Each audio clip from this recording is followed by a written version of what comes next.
Welcome viewers, আমি আজ খুব স্পেশাল একটা রেসিপি নিয়ে এসেছি, আর তা হচ্ছে মালাই চমচম রেসিপি। আপনারা দেখতে পাচ্ছেন মিষ্টিটা অনেক সুন্দর হয়েছে, আবার অনেক টেস্টিও। ঠিকমতো রুলসগুলো ফলো করলে মিষ্টিটা কিন্তু আপনাদেরও অনেক ভালো হবে।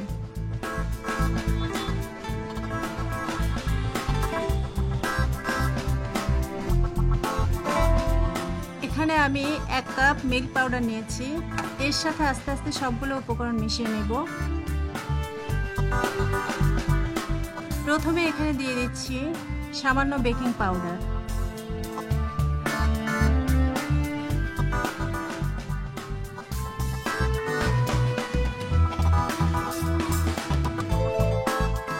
এবার দেব সামান্য ঘি।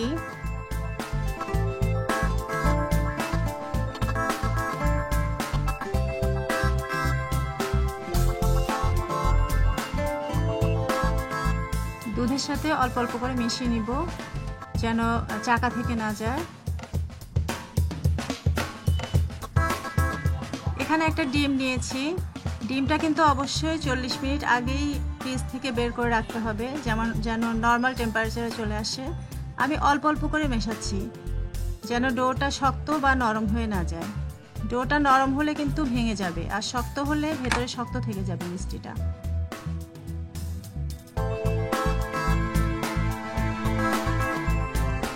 হয়ে গেছে ডোটা, আপনারা দেখতে পাচ্ছেন, বেশি শক্ত না আবার নরম না। 2 মিনিট পর ডোটা আরো সুন্দর হয়েছে। আমি ছোট ছোট করে মিষ্টি বানিয়ে নিব। আপনারা চাইলে এর চেয়ে বড় বা ছোট করে বানাতে পারেন।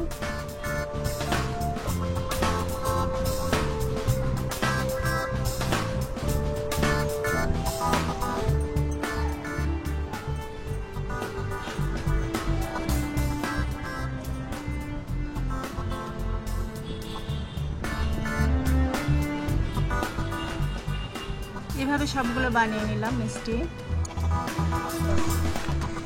এখানে দুধটা চুলায় বসিয়ে দিলাম। 3 কাপ পানির সাথে 3 টেবিল চামচ দুধ।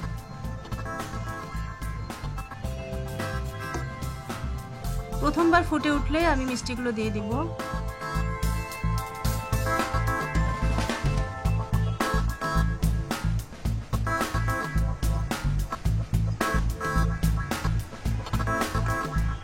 হালকা করে নেড়ে দিব, এবং এ ধরনের চামচ কিন্তু ইউজ করতে হবে, না হয় মিষ্টিটা ভেঙে যেতে পারে। আমি 5 মিনিটের জন্য ঢেকে রাখলাম। ঠিক 5 মিনিট, কমও না বেশিও না। আর দুধটা যদি উপরে উঠে যায় অবশ্যই আগুনটা কমিয়ে দিয়ে আমি ঢাকনাটা একটু ফাঁক করে দিব। এরপর আবার হিটটা মিডিয়ামে রাখতে হবে, অর্থাৎ মিডিয়াম থেকে লো এর মধ্যেই হিট থাকবে সবসময়। মিষ্টিটা একটু আস্তে করে নেড়ে দিচ্ছি। সবগুলো মিষ্টি উল্টে দিলাম।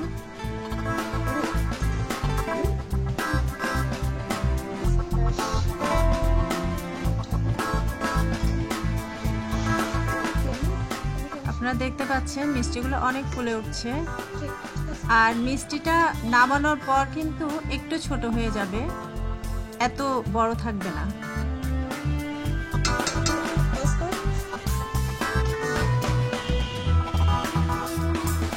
পাঁচ মিনিট পর দেখতে পাচ্ছেন মিষ্টিটা অনেক ফুলে উঠেছে। আমি এগুলো প্লেটে নিয়ে নেব, কারণ দুধটা দিয়ে আমাকে মালাই বানাতে হবে। এই দুধটা ঘন করব আমি। এখানে 2 টেবিল চামচ চিনি দিয়ে দিচ্ছি। চিনিটা চাইলে আপনারা আগেও দিতে পারেন।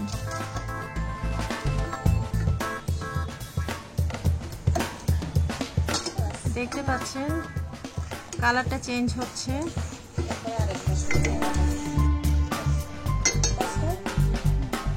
হয়ে গেছে মালাই। এখন আমি সবগুলো মিষ্টি আস্তে আস্তে করে দিয়ে দিচ্ছি।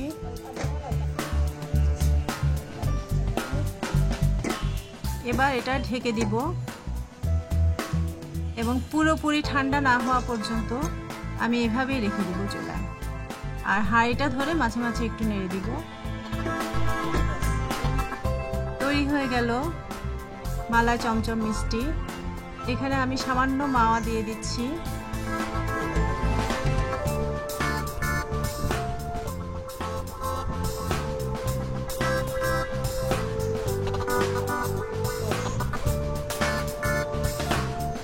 সামান্য বাদামও দিয়ে দিচ্ছি।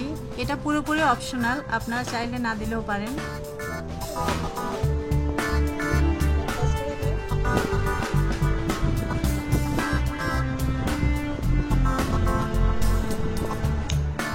অনেক সফট হয়েছে মিষ্টিটা আর অনেক টেস্টিও হয়েছে। আপনারা বানালে নিশ্চয়ই দেখতে পাবেন।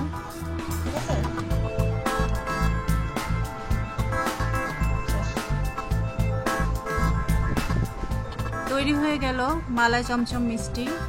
আমার আগের রেসিপিগুলো আপনারা অনেক পছন্দ করেছেন, এটাও নিশ্চয়ই অনেক পছন্দ করবেন। অনেক ধন্যবাদ সবাইকে।